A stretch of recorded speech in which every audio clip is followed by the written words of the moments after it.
يضحكوا ويلعبوا فرحانين.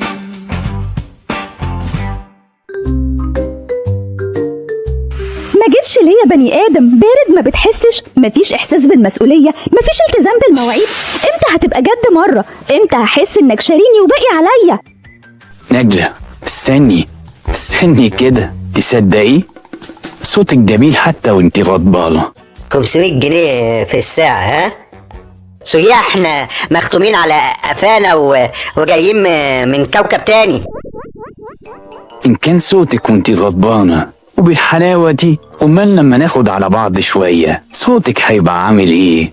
يا كيمو، بابا راجل جد وبيحترم المواعيد، ومش عايزاه ياخد عنك فكرة وحشة كده من أول مقابلة. أول مقابلة؟ الله عليها من أول مقابلة.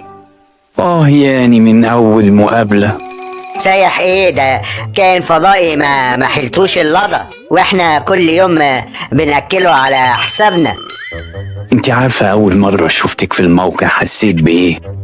ولا يا كيمو، أنا مش مستريحالك، مش دي طريقتك يا ولا. شكلك كده عمال يسهوك وبتمط في الكلام.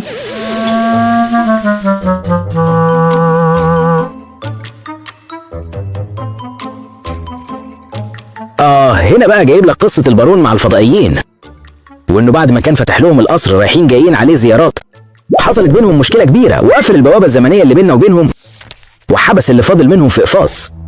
او الفضائي ده جايبهولك من على وش القفص، وممكن تعمل بيه احلى شغل وتفرجه على السياح.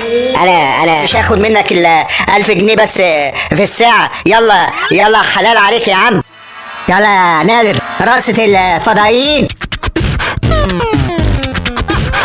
يا باي، ايه ده؟ اوف. بصراحة يا نجلة أنا نفسيتي تعبانة شوية، بتيجي نغير جو كده ونروح سينما النهاردة. نروح السينما؟ نتغدى في النادي؟ لوك لوك لوك لوك لوك، امسكي ايديا عديك الشارع. انت يا ولا يا كيمو هتيجي تقابل بابا امتى؟ الصراحة يا نجلة ما خبيش عليكي، بابا عمره ما هيعرفني زي ما انت عارفاني، وانا خايف اقابله وانا نفسيتي تعبانة وبالحالة دي. وانت عارفة ان الانطباع الاول قوي مهم. ما تيجي نغير جو كده عشان نفسيتي ترتاح شوية. ما تقولي يا كيمو، هو موضوع القلادة السحرية ده سر بينا؟ يعني سر يعني محدش يعرف بيه خالص خالص مالص؟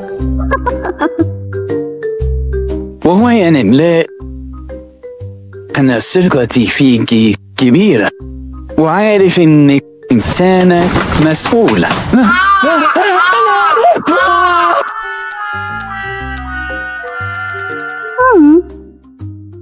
انت رحت فين يا كيمو؟ ابوكي باين عليه راجل صعب قوي، وبصراحة انا خايف منه. خايف منه؟ يا حرام يا كتكوتي يا كوتو موتو، صعبت عليا يا ولد. نجلة بابا يا نجلة، حاضر جاي اهو. انتي رحت فين يا نجلة؟